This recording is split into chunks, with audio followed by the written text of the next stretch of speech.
अस्सलाम वालेकुम दोस्तों। ब्राइट टेस्ट फ्यूचर अकेडमी ते सभिनी दोस्तनि खे दिलि जी गहराइनि सां भलीकार। दोस्तों PST ऐं JST जी तयारी जे लाइ लेक्चर सीरीज़ शुरू करे छॾी आहे, जंहिंमें कल्ह असांजो पहिरियों लेक्चर सिंधी सब्जेक्ट जे सूरत खती टॉपिक ते हुयो।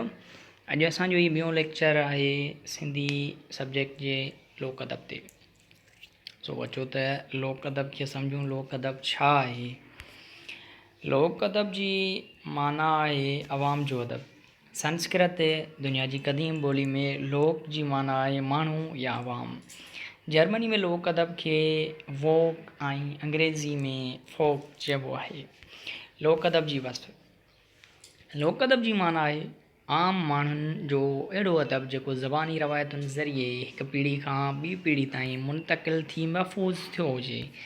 जीअं असां घर में नंढे लाकुर पंहिंजी नानी ॾाॾी या माउ खां कुझु कहाणियूं आखाणियूं कुझु किसा ॿुधा हूंदा, इहे पिणु लोक अदब जो हिसो आहिनि, जेके हिकु पीढ़ी खां ॿी पीढ़ी ताईं मुंतक़िल थी करे महफ़ूज़ थिया।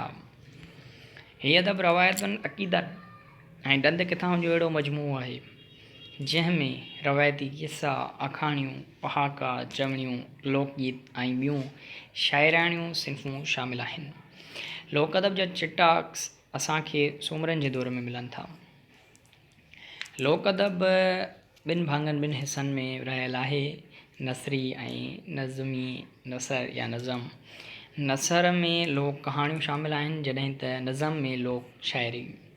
लोक कहाणियुनि जा बि क़िस्म आहिनि। लोक कहाणियुनि जा 4 क़िस्म आहिनि: ॾंद किथाऊं, देवन ऐं परियुनि जूं कहाणियूं, रवायती या नीम तारीख़ी इश्किया किसा या कहाणियूं, जानवरनि ऐं पखियुनि जूं आखाणियूं। लोक कहाणियुनि में तारीख़ी इश्किया किसा बि अची वञनि था, जहिड़ोक उमरमारी, दोदो चनेसर, मूमल राणो वग़ैरह। लोक कहाणियुनि में सूरवीरता, शुजात, हिम्मत ऐं हमदर्दी जा सभई मिसाल मिलंदा। दिलचस्प ऐं नसीहत वारियूं कहाणियूं बि मिलनि थियूं। हीउ हुयो लोक अदब जे नसर वारो हिसो। हाणे नज़म वारो हिसो सम्झंदासीं। नज़म में जीअं त शाइरी अची वञे थी, त सिंधी लोक शाइरीअ जूं सिन्फ़ूं। उन्हनि सिन्फ़ुनि मां पहिरीं सिन्फ़ आहे प्रोली। प्रोली लफ़्ज़ प्रोण मां वरितलु आहे, जंहिंजी माना आहे मोतियुनि जी लड़ी। गुजारत, जंहिंखे बुजारत बि चइबो आहे, गुजारत जो बुनियादु बि प्रोली ते आहे। जीअं हेॾो हेॾो पाण सौ खलुनि जो साण, घर घर में ॻाढ़ी कुंवार। इहे असां नंढे लाकुर बि अक्सर करे हिकु ॿिनि खे गुजारतूं ॾींदा वठंदा हुआसीं। उन खां पोइ लोक शाइरी जी ॿी सिन्फ़ आहे गुजारत। गुजारत या बुजारत। गुजारत प्रोली जो हिकु नमूनो आहे। गुजारत लफ़्ज़ ॿिनि लफ़्ज़नि जो ठहियलु आहे। गुज माना राज़ या लिकल ॻाल्हि, ॿियो लफ़्ज़ आहे अर्थ माना मतिलबु। गुजारत माना लिकियल मतिलबु। मिसाल, नरना मुंहिंजे नरना खे नरना चयो, माना महबूब मुंहिंजे मजनू खे चरियो चयो। लफ़्ज़ नरना 3 दफ़ा इस्तेमालु कयल आहे। टिनी दफ़ा लफ़्ज़ जी माना चेंज आहे, तब्दील आहे, मटियल आहे। नरना महबूब खे बि चइबो आहे, नरना मजनूअ खे बि चयो वियो आहे, ऐं नरना चरियो बि चयो वियो आहे। इहा असांजी गुजारत हुई। उन खां पोइ लोक शाइरी जी टी सिन्फ़ आहे सिंगार। ही हिकु शाइरी जो अहिड़ो क़िस्म आहे जंहिंमें महबूब जे हुस्न व जमाल, हार सिंगार जो नाज़िक ऐं नफ़ीस नमूने ज़िक्र कयल हूंदो आहे। जीअं शाह साहब फरमाए थो त चंड तुंहिंजी ज़ात, पाड़ियां तान प्रियसी, तूं अछो मंझि राति सॼण नित सोझरो।